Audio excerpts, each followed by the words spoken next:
Hey everybody, we are here today with my friend Cody Carnes. I love it. I get to say he's my friend, and that's not just like a thing, but like we're actually friends. We are actually I friends. love you very much. I love you too, bro. We're here with Cody today talking about acoustic guitar. You are an incredible songwriter, vocalist, worship leader, multi-instrumentalist. You're one of those people that when the scriptures tell us to not covet, that's a specific issue for me because you are so good at all of the things. I'm just like, Jesus, please bestow on me a little bit of that blessing. No. But we're here talking about acoustic guitar specifically today. So like, what's your general approach to this instrument? Yes. This one specifically. This one. Only this one. I mean, this is my favorite. This is my favorite one. I have this exact Our model. boy JCM. Yeah. C? His middle name is C? John C. Mayer, brother. I never knew it was C. Wow. Well, I guess I'm closer to him than You were a bigger fan than me. maybe. So yes, acoustic it's a very valuable instrument in the band setting, and it's not just a security blanket. Not just, but it is. To make you feel Not comfortable, just. so you don't feel awkward, but it does do that very Absolutely. well. But it's not just that. It actually is very useful, and it helps create dynamics in a band setting, and really beautiful things when you pick it and you're singing, and that's really all that's happening. It can create some really beautiful moments too. So basically, I think to jump into the approach is, I think of it as a percussive instrument. I think of it a lot of times as a shaker or a tambo or something like that, where, you know, in those bigger moments, really focusing on making sure I have enough click in my ears that I'm locked into it. We've all played with acoustic players that don't have enough click in their ears. I wouldn't dare name names. I wouldn't dare. It's I challenging. wouldn't dare. But you guys know. You guys know somebody. And so yeah, just making sure that in those, like, you're locked in with the drummer, locked in with the click.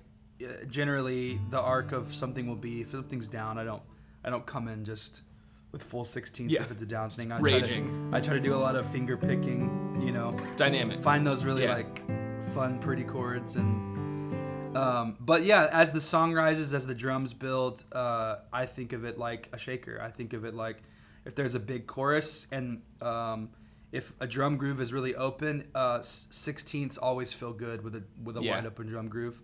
That's why we throw shakers and tambos in big choruses. And so I kind of like to provide that on a big chorus. If it's a 16th thing, you know, I do a lot, like just a ton of just kind of straight up between that drum groove. It just feels really good. And then as far as like where to play and like how to capo and all that, that really comes down to just like listening to what you're playing and making sure that it doesn't feel, first of all, it doesn't feel awkward to play. Like if you're in a key that certain chords are just feeling like uncomfortable. Yeah. You don't want to have to be playing a ton of bar chords. No. You don't want to be playing F sharp major I mean, it's fine, I guess. I guess. But you want to be comfortable, and don't be afraid to be comfortable. Like, I mean, I capo all the time. I love to play in G, especially up high. I also love the tone that it gives, because if it's just like crystally. Yeah. You know what I mean? Yeah. It kind of gives you almost the Nashville tuning, like the high strung thing, but without having to have a completely separate guitar tuned and all that. Yeah, which acoustic, the way it sits in a mix, if you can, the more you play that like higher register thing, just like the higher like chimey kind of sounding thing, that's really what stands out in a mix. Yeah. A real like muddy acoustic down low. That's great for like the start of a song or a section where it's just acoustic. Yeah. That's a great tone. But once you get in like a mix of everything, this kind of lower range isn't gonna really pop that much. Yeah. So it just depends on the song. Like, you know, I'll play in C a lot if it's more like Stand in Your Love is a great example of a song that I think it's in C. I think so, yeah. And you should play it, I would play it in C, like the actual, because it's kind of that, the root C, you know. Yep. But a lot of other things, like I would play in C up here.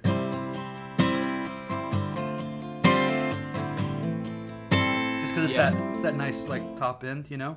That's a really interesting thing of like you kind of use more full-bodied tones for when things are more open or like you're trying to hit a specific goal Yeah. with each kind of voicing that you're using. Yeah, for sure. And it also depends on what chords are in the song. Like if I'm playing in C, I do not like playing a D minor chord. Okay, play your D minor, because I feel like I mean, for I'm me embarrassed to that's tell you, also my least favorite chord. I I'm think to embarrassed play to on tell you, I acoustic. don't even know how to play a great D minor. I know how to play the D minor that you get like in a guitar book. Yeah, just like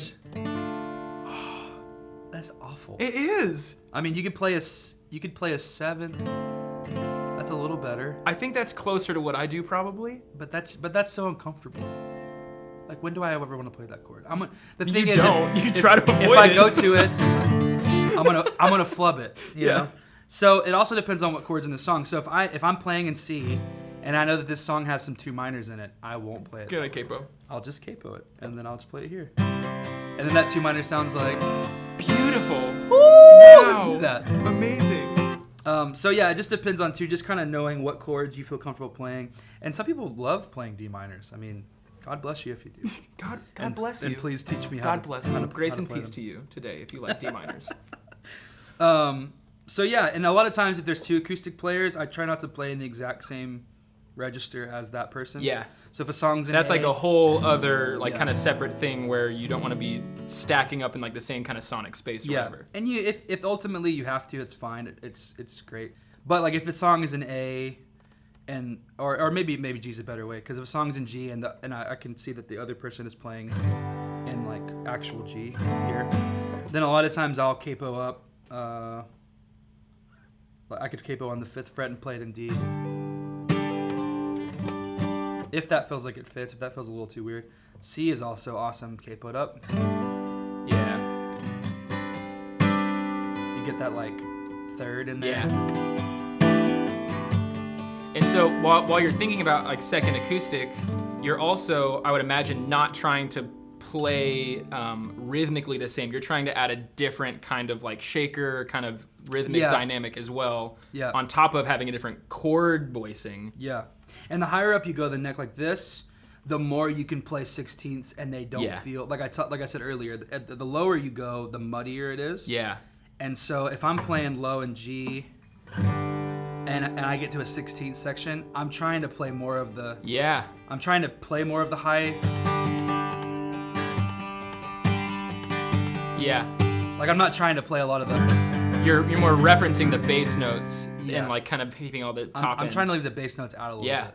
But the higher up you go, the easier it is to play like full 16ths because the tone is better.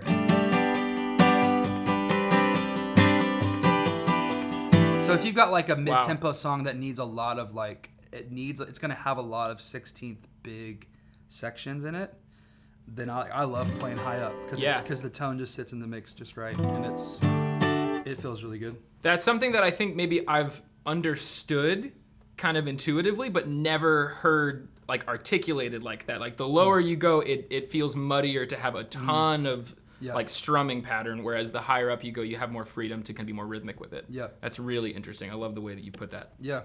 And then so I've also been playing in drop D a lot lately. Oh, we're dropping it. Drop it down. Drop it like it's hot. Drop it like Hope it's... this is Is that copyrighted?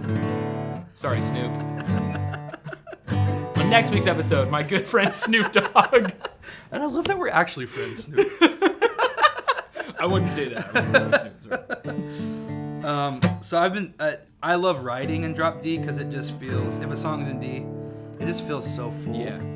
And it's so easy to play because you're only using 2 fingers for every chord. Yeah. It's just like but certain songs call for it too, like when we do Let the Light In Carrie's key, because I do it in C, so I can't drop the guitar at that low to do it in drop D. But when we do it in her key, which is E, I drop D and then I capo on the 2nd fret, which is there we go. And then I play it in drop D.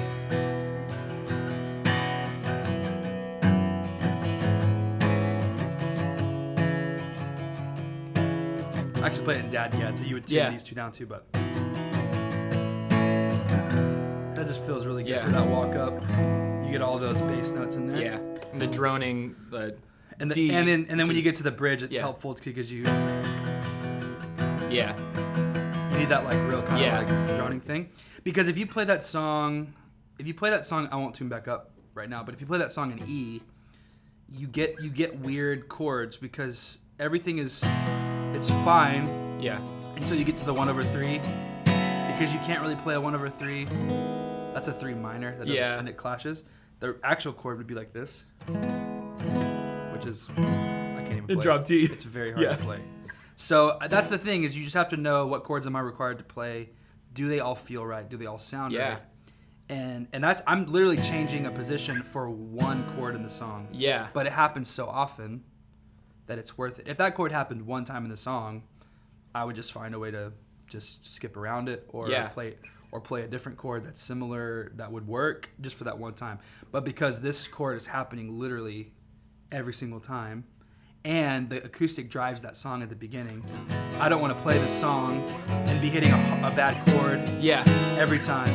Yeah. It wouldn't be good. So I have to like adjust. So I love the way that you're approaching it, because you're going beyond just learning the chords of a song and then playing them. Mm. You're actually thinking of the whole song and how all the chords work together, and then what's going to be the best way for, and it's really kind of song by song is what it sounds like. Every song has a different approach based on the way the chords fit together and where you have to move for them. I think that's really interesting, and a very good thing to apply for worship musicians in general, is to think through the entirety of the song, see that kind of the broad scope of it, and then do what's going to suit that song the best in that moment. Yeah, for sure.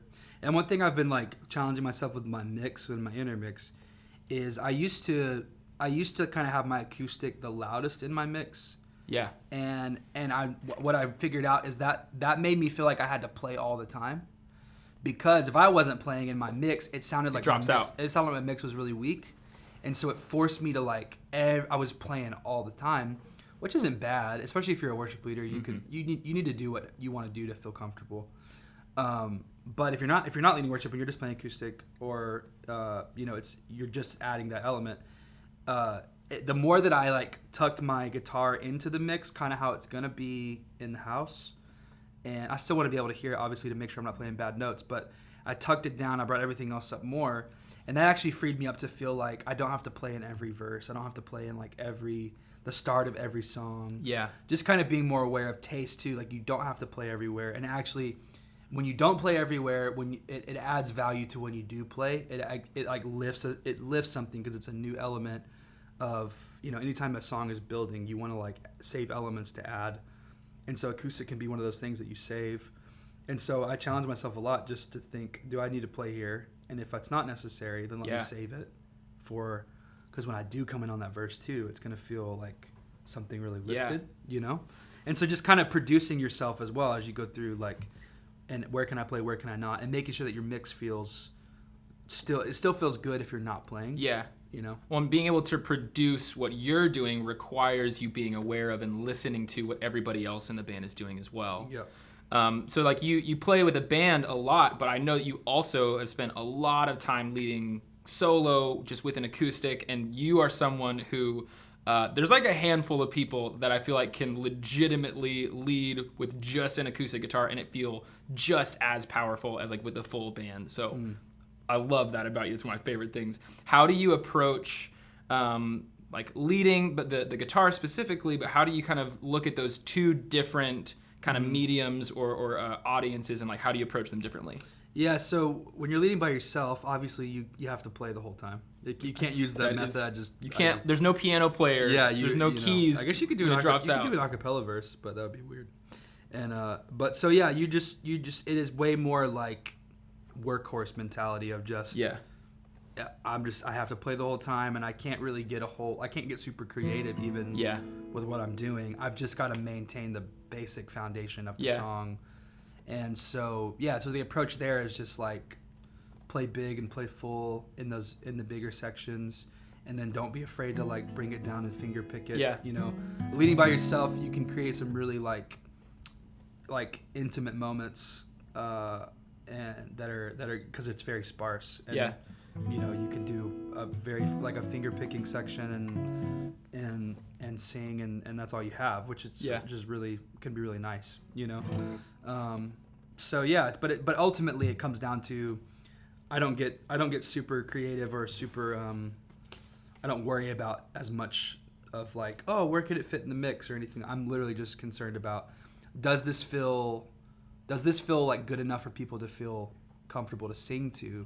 Yeah. And I don't want people to feel awkward. I don't want to be so weak in my playing that people don't sing. Yep. So most of the time it's just like hammering out chords and just making sure that the energy is there. Yeah. And a lot of times that even feels a bit like things feel a bit like rough around the edges, but it's all about energy at that point. Are there any kind of go-to things that you do to try and match the dynamic, or to like when you're just an acoustic guitar, are there any things that you do, like changes you make playing in different tunings, or like choosing to capo in different spots to make it more full? Yeah, so I would lean more towards like those lower. Yeah. Like so drop D is awesome when you're playing by yourself because it's so full. Or playing a song that's in C, playing a song that's in G, like you know, getting off your capo as much as possible if it's comfortable. Yeah. But ultimately, you got to be comfortable. So it doesn't, like, if I'm leading by myself and I'm leading in D and I want to play it up here because that's just the most comfortable, it's still gonna feel great, you know. But the more you can do, the more like lower positions, the more full. It's just gonna feel more full. Yeah. As long as it's comfortable. I know one thing, I've done this a couple times, but one thing I know that, and Phil may have talked about this, but one thing that Phil does, he's a master at playing by himself. And one thing that he does to acoustic is he adds delay. Yes. Which is amazing. At DD20, right? Yes. Which is amazing because, and that's the thing too, experiment with stuff. Like don't be afraid to run. Yep. You and I were just talking about the HX Stomp. Anybody HX Stomp people out there? Pretty incredible. Don't be afraid to like experiment with acoustic and run it through effects and things like that. Especially if you're leading by yourself, you can get some really, really cool things. When we were playing in Scottsdale, I did the whole Mumford thing and I did the kick drum, acoustic and a kick drum, and literally just used kick drum on like that big chorus and that big bridge, just 4 on the floor, and it was awesome. Amazing. Like it really added, like, I tried to save it for only those big sections so I didn't overuse it. But when you need that big ramp into that last chorus and you bring in the kick drum and you're 4 on the floor, that was really fun. Yeah. You know, and I've known people that have found like there's little sub bars you can buy that you just tap with your foot. Yes, I've seen those. Like it's a little wooden box kind of thing. Tap your foot on that and plug it in the PA. And it just gives a little like sub response. So it's like the kick drum mentality without. It's actually better because you don't get all the high end from the kick drum. Well, then you don't have this giant kick drum in front of your foot where people are expecting it every moment. It's like, when's he gonna? Okay, exactly. So yeah, leading by yourself, like get creative and like find ways. I mean, I used the playback app on multi-tracks a lot just for pads, pad loops, all that stuff. I mean, that's super helpful when you're leading by yourself, just to like make sure doesn't make you feel like you have to play the whole time. You can back up off the acoustic a little bit, or just go to a light finger picking thing, and it's still giving you some atmosphere to make it fill it up, you know. Well, is there anything else, kind of just in general summation of like anything that you would say to an acoustic guitar player at church, a young worship leader that is, you know, what you shared last night about going to the Flower Mound Aquatic Center, leading by yourself? What would kind of be your like packaged a few sentences encouragement to someone in that spot? Just have fun with it. And have fun with it. You heard it here first. Experiment, make it interesting. As you know, if we're just talking musically, not spiritually, if we're talking musically, just make it fun, make it interesting. Throw some pedals on it, see what happens. Yeah. And just make sure you're comfortable. That's ultimately all that matters when you're leading worship, is that you're comfortable. Because I want to focus way more on what's happening in the room spiritually than what I'm doing here. Yep. And so that comes with like making sure I'm prepared and I'm practiced. I want to know the song so well that this is just muscle memory. And you can't get to that point. Like if you're like glued to chord charts a lot right now, that's okay.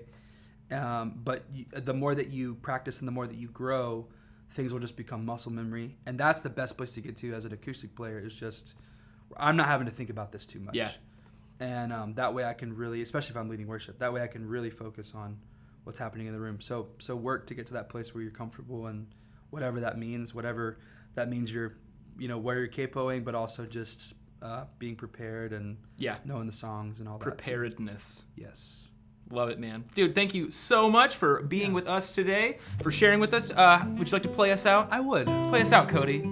See you next time on One Fern Between. Is this copyrighted too? Are we allowed to use this? Oh, you made me mess it up. Oh. Fade to black.